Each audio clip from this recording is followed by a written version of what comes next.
Mic check, mic check. Uh-oh, okay. I'm live. Here we go. So, there we go. There's my screen. Welcome back.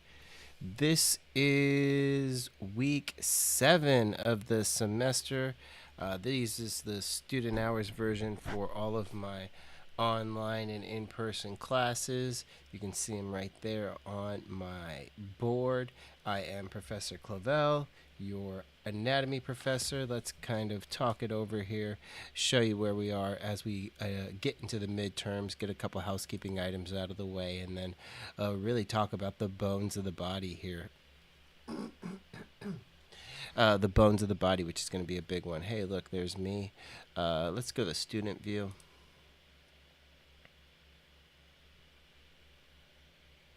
Syllabus. Now, my online students have a little bit different of a schedule, but in terms of the lab assignments, but we're on course here nonetheless for the same topics. So chapter 7, right? This is us right here the week of the 3rd and the 5th. We sit right here between that date. The 4th, as I record live from YouTube here in my home studio.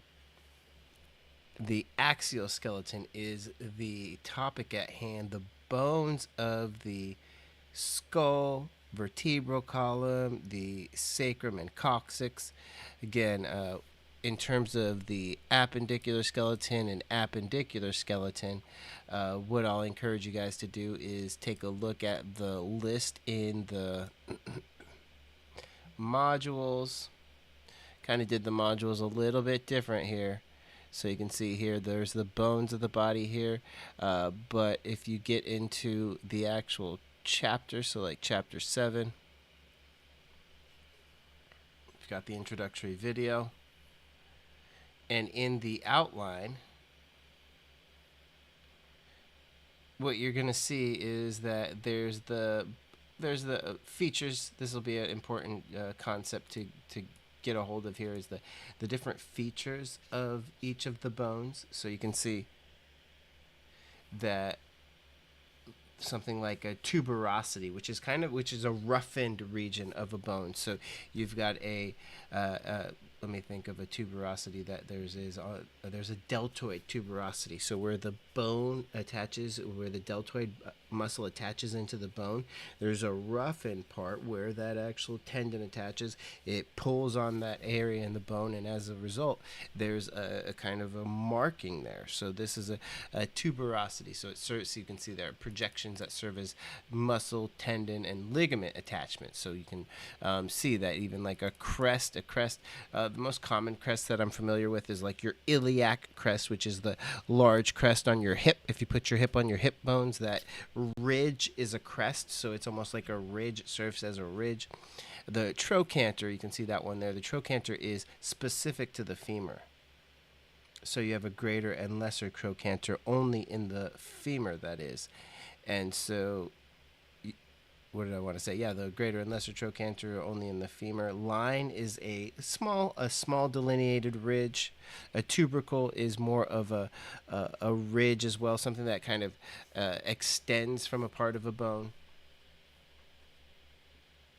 An epicondyle, we should reference an epicondyle in reference to a condyle, because a condyle is a rounded surface that forms the bone here. So the rounded surface, and just above that rounded surface is your epicondyle.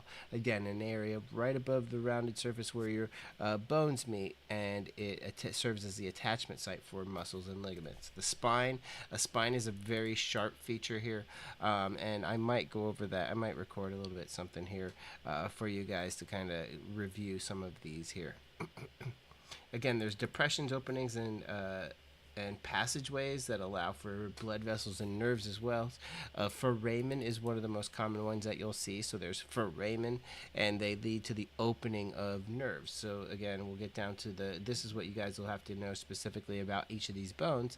You can see like the frontal bone has a supraorbital foramen. The supraorbital foramen of the frontal bone is a small opening in the bone that allows for the emergence of a nerve that innervates the face and allows for facial movements as well as sensory of the face.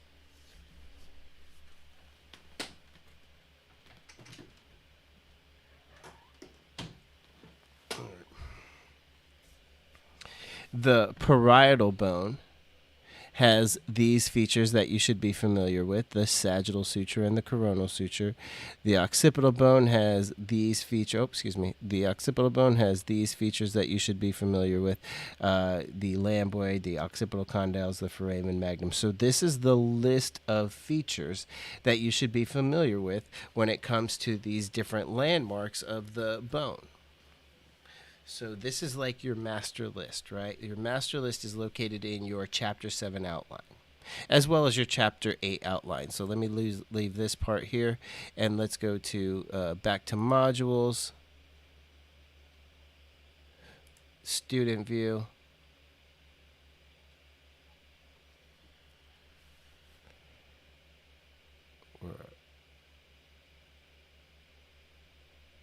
All right, there we are, the chapters 6 through 8. You go into the appendicular skeleton. Again, the master list of the bones that you want to be familiar with, located in your outline. Am I hot on the mic? No, I'm pretty good. So, like the scapula here, right? Well, you should be able to, in the future or in the near future, be able to identify whether there's a right or left scapula, right? This shoulder bone. And then these number of features. There's a coracoid process and a chromian process. Spine, just like we kind of mentioned, as a special feature that utilizes the attachment of muscles. The supraspinous fossa. So there's a region that sits above the spine of the scapula. There's a region that sits below the spine of the scapula. It's called the infraspinous fossa, right? And then the glenoid fossa, or the glenoid cavity, is actually where the shoulder articulates with. So the suprascapular fossa, the suprascapular notch. Oh, the subscapular fossa, excuse me, that's the anterior surface of the scapula. The suprascapular notch is a small notch that leaves for the emergence of an artery and a nerve that comes out of there and innervates the muscles that sit in the supraspinous and infraspinous fossa. Then there's borders. This scapula has borders: a lateral border, a medial border, and then some angles that help to differentiate the top and the bottom. So again, these are again, we'll call this the master list of the structures that we should be familiar with. Right, the femur. Again, I mentioned that the femur has the unique structure called the trochanter. So I encourage you to at least be familiar with those ones, right? Like the lesser and greater trochanter of the femur. Those terms, the epicondyle, right? But oh, I see what I did there. Okay, so I kind of copy and paste error, but the medial epicondyle and the lateral epicondyle, the next ones would be the actual condyles, right? So the femur has condyles, medial and lateral condyles. The femur also has medial and lateral epicondyles, so the regions that sit superior proximal to the condyles. They are the epicondyles. The patella, be able to identify the patella, but the tibia has some regions that you should be familiar with. And so again, this is the master list that you want to be familiar with when you look at when you prepare for the practical as well as the exam. They're going to ask you a number of questions that relate to anatomical locations in this upcoming exam as well. So what might be useful to study here would be, back to modules, a couple of resources. Let me start with BioDigital here. So BioDigital gives us a really good resource to, hopefully I created what is like a bookmark or a chapter by chapter type of section here where you can kind of follow along and interact with this. Now let's see how this interacts with my computer, of course. But it's got 28 pages here of the axial skeleton, the anterior view of the skull, the lateral view of the skull, the cranial fossa, the temporal bones, and all of those little structures here. So it's actually rather helpful, even if I give it a full screen view. And so this is the skull. I can spin it around. It's a 3D model. I can zoom in. I can zoom in. I can zoom out. I can shift it to the center here. And as I click down to the chapters here, you can see that there's the anterior view of the skull here. And I've kind of been able to helpfully go through some of these structures and be able to name them, right? So you can see here, there's the nasal septum. The upper portion of the nasal septum is formed by the perpendicular plate and the ethmoid bone. These are these bones here.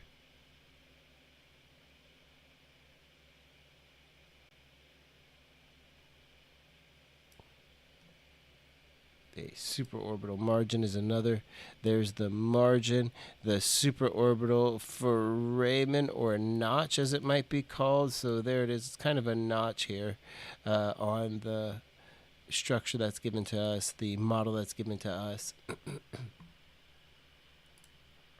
But again, you can go through the lateral view of the skull. Specifically, I like the cranial fossa here because this gives us the features as it relates to a lot of those foramen, right? Like those little foramen here that you get to see. So there's the, okay, let me kind of orient you by spinning out a little bit. Again, let me start from the top. I'll zoom out for you. This is biodigital. This is underneath the textbooks and other lab resources. So you hop into modules. Oh, excuse me. Underneath a textbook additional resources, you can see right down here the axial skeleton. So biodigital, the axial skeleton.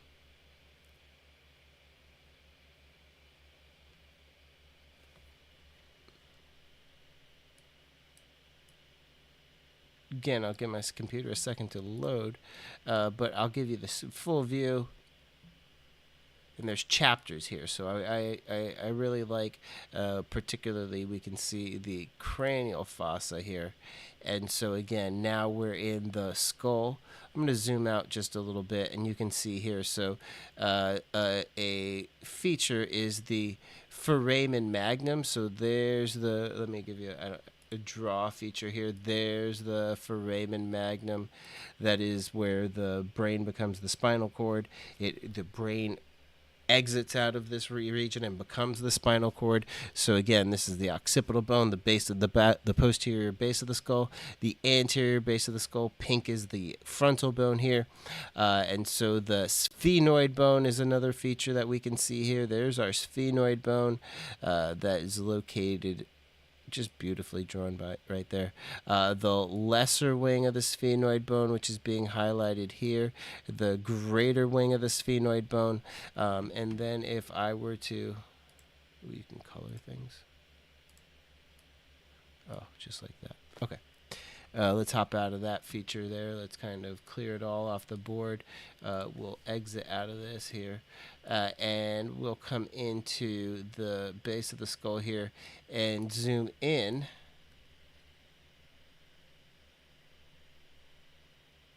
Right, let's get in there. Okay, so now check this out. We have some features, right? We can, let me see what happens if I use the magnifying glass. Anatomy Explorer here. Oh no, that's not what I want. I want the draw feature here. So first we've got features here like the optic canal, right? So the optic canal.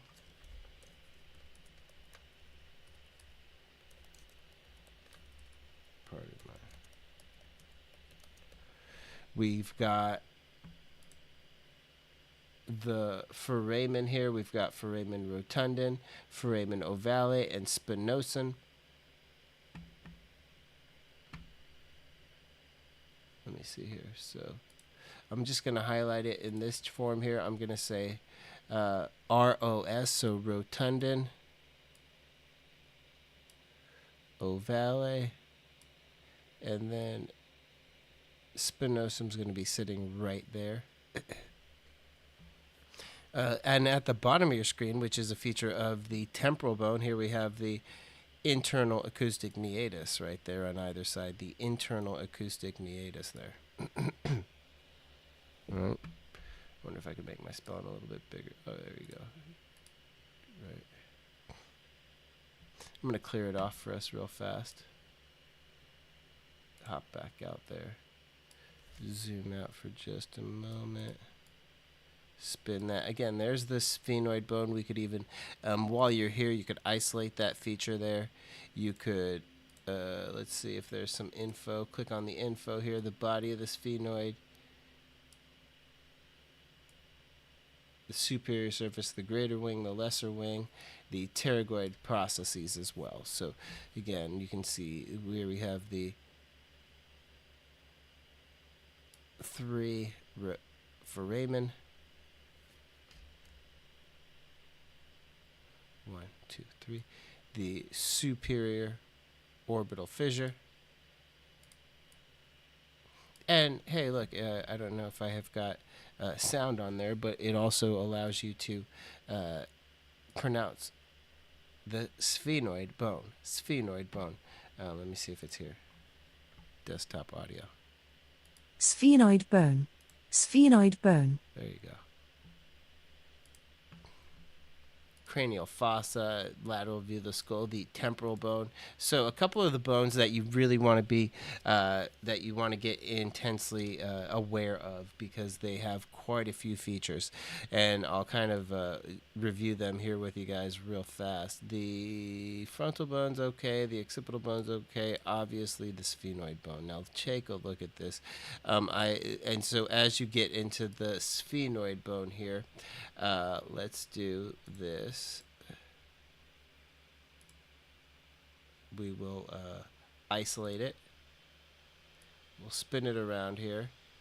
And so you can see that I have labeled them, right? The superior orbital fissure, the foramen rotundum, the foramen ovale, and foramen spinosum.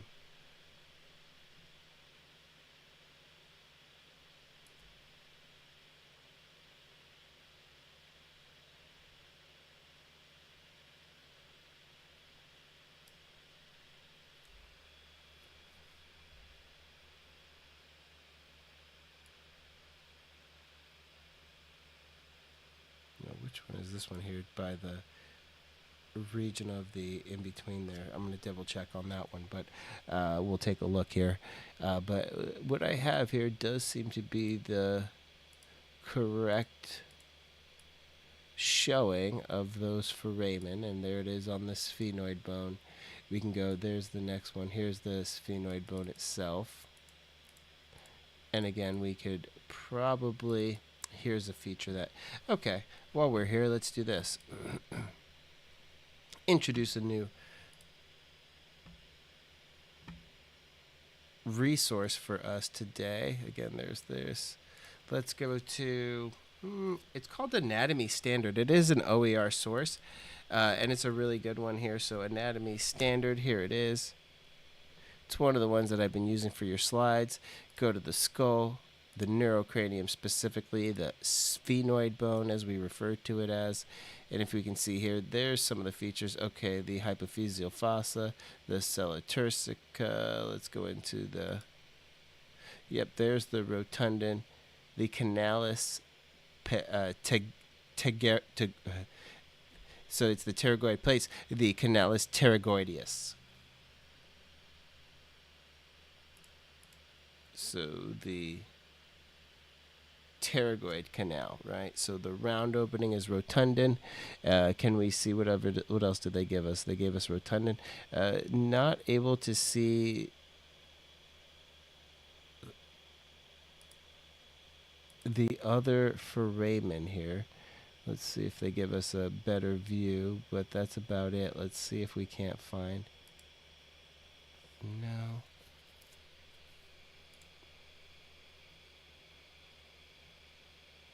There's, yeah, this one's probably got a good view of those structures, but then, yeah, that just kind of confirms. There's ovale, rotundum, ovale, and then spinosum.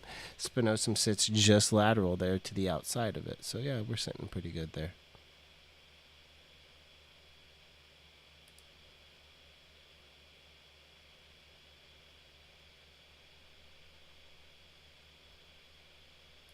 Again, the sphenoid bone sits way deep in there. You can see where that is, like a portion of it. Another bone that is of interest is going to be the ethmoid bone. That one's a pretty extensive bone. Sits right in the base of the skull. So you can see there's the shape of that ethmoid bone. Let me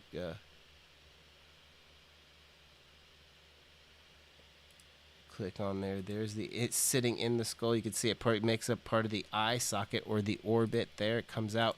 If you click on it, it'll come out there. The front of the ethmoid bone. Look at this shape, but you don't actually see it fully in its detail because it sits in the skull so deeply. Again, you can see that it makes up the medial wall. The eye socket makes up some of the nasal cavity as well. And then the upper portion, I'm going to play it one more time here. It makes up the upper portion, that crista galli there, makes up the upper portion that goes into the anterior cranial fossa. There it is. Zoom out for the class here.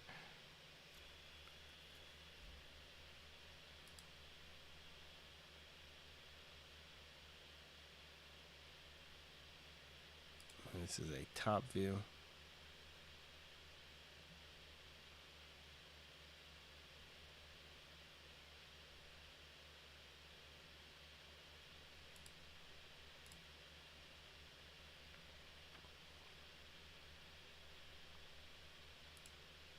And again, we can take a nice view here of how the ethmoid sits inside of the skull itself. So what are we looking at? The ethmoid air cells, the air cells that are contained within it, how it sits in the attachment to the palatine bone, the maxillary bone, what looks like the frontal bone, and the maxillary bone as it starts to turn around there. So it's a keystone bone, just like the sphenoid bone. It's got attachments to a number of different bones around the skull.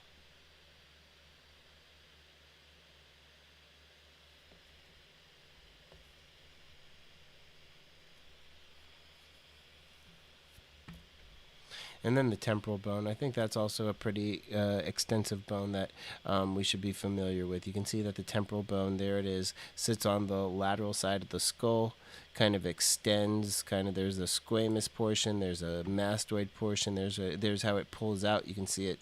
It's like a big portion of that bottom part of the skull. There's the petrous portion, which is the ridge here, the petrous ridge. You can see that if I zoom in towards the... Excuse me, allergies, man. If I zoom in towards the list of terms, it'll give me more of the common terms for it, or as opposed to the formal Greek or Latin. So the squamous part, the petrous part of the temporal bone is being shown here, that we've got the petrous portion. The squamous portion, or the cerebral portion, is the flat part. And this is another really good picture here that gives us the structures of the lateral the lateral skull, the temporal bone, that is. The inside also has some unique features here, particularly the internal acoustic meatus, the sigmoid sinus,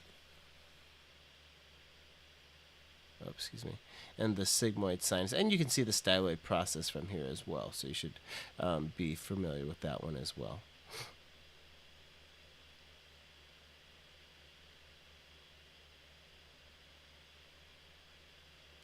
But the temporal bone is special because it also has the features of the hearing. Well, this is the hearing and balance. So the vestibular cochlear system here, the cochlea is the inferior portion. If I could zoom in for you. Oh, did not work out very well there, did it? The cochlea is the inferior portion.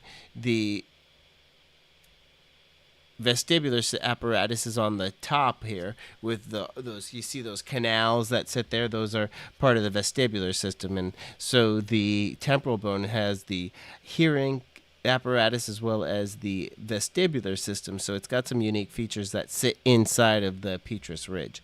And so that's really what we have to know now. We'll talk a little bit more about those sound and vestibular in the nervous system section.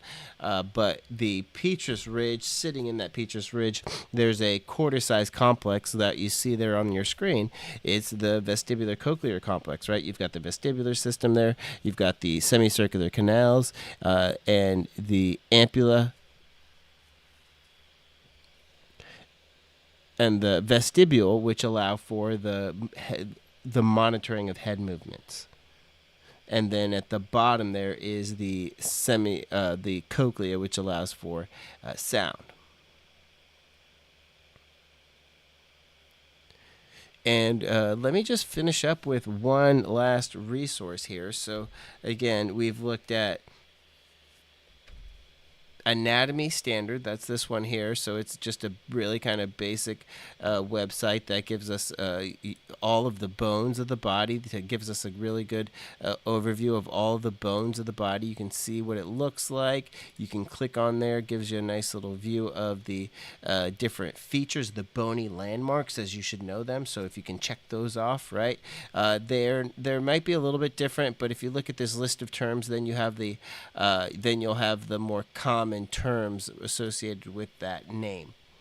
And then the other resource that we started with, oh, I remember it. There it is. Go to your Canvas page. It's not even as far as having to click on anything other than right there in your Canvas page, right? You've got the 28 chapters. I put some extensive work into it here, but it goes through all of the different bones of the axial skeleton. So you can see here everything, including the sacrum and the coccyx, the kind of the medial sacral ridge.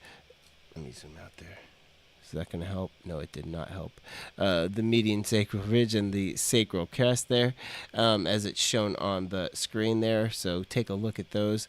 And then my final resource for you guys here this evening is going to be the blue link images. So all you have to do is type in University of Michigan, right? So the University of Michigan Medical School has a website that has just an extensive amount of pictures and resources for reviewing the cadaveric images here. The ones that we're going to be looking at specifically here today, or not, I don't want to say today, but for this section include two sections here. So if you scroll down and take a look at, zoom in for you guys here, scroll down and take a look at the bones, joints, and movement. That's the first one. Bones, joints, and movements. Again, it'll be helpful to look at overview of the upper limb, overview of the lower limb, but we're looking at the bones only, but this will include like muscles and stuff. But really, we want to look at bones, joints, and movement. And then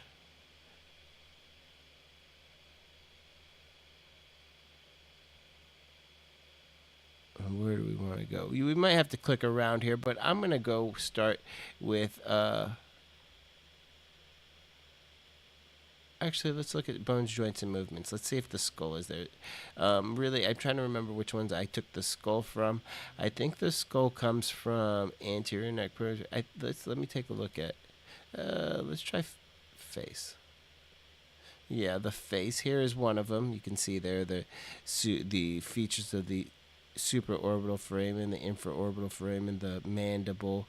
So, okay, we've got the facial features, but only the bones. So you really only have to go as far as the bones here. So the first few slides of the face images are really going to be the ones. Then we go to maybe, let's try, excuse me, let me zoom out a sec here. Let's go to cranial cavity. Yeah, let's go to cranial cavity. Let's see what we have here. So yeah, the calvaria, so some of the bones of the skull. Can you identify the sphenoid, the zygomatic, the maxilla bone? Again, the sphenoid, the zygomatic, and maxilla bone, the anterior and cranial fossa. So these bones here. But then as soon as you get towards the, I'm sorry, I might be moving a little bit fast there. The internal acoustic meatus is the one. The hypoglossal canal, the jugular notch of the occipital bone. You can see all of these features there. there's a nice one that shows the jugular foramen. And then once you get past the bones, and this one awfully has a number of bones, so the cranial cavity, that is. Yep, the occipital bone. Yeah.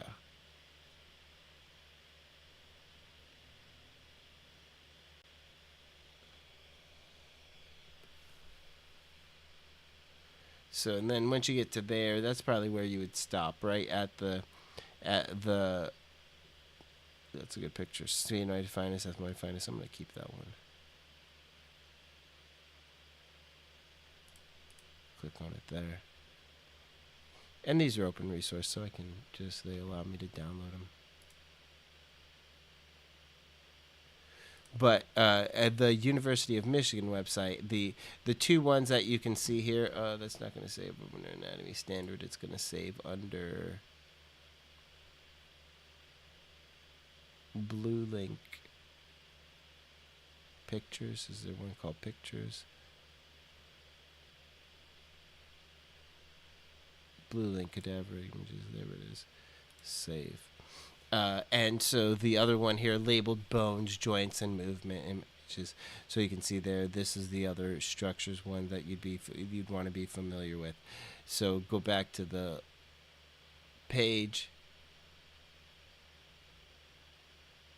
Cranial cavity, venous systems, and brain. So like the first 30, the ones that go over the skull, and then the scroll all the way up here a little bit more. Oh, went too far, didn't I? The bones, joints, and movements. I'll try and download it here over the next couple days and make it available for you guys. I've been talking a lot. It's been about a half hour here. So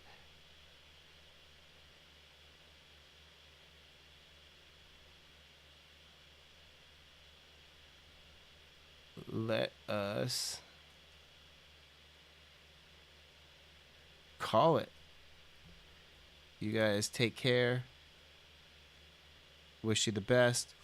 I look forward to seeing all your guys' responses here over the next couple of weeks. We're here coming up on the halfway point. And so, yeah, thank you again. It's been a pleasure, and take care.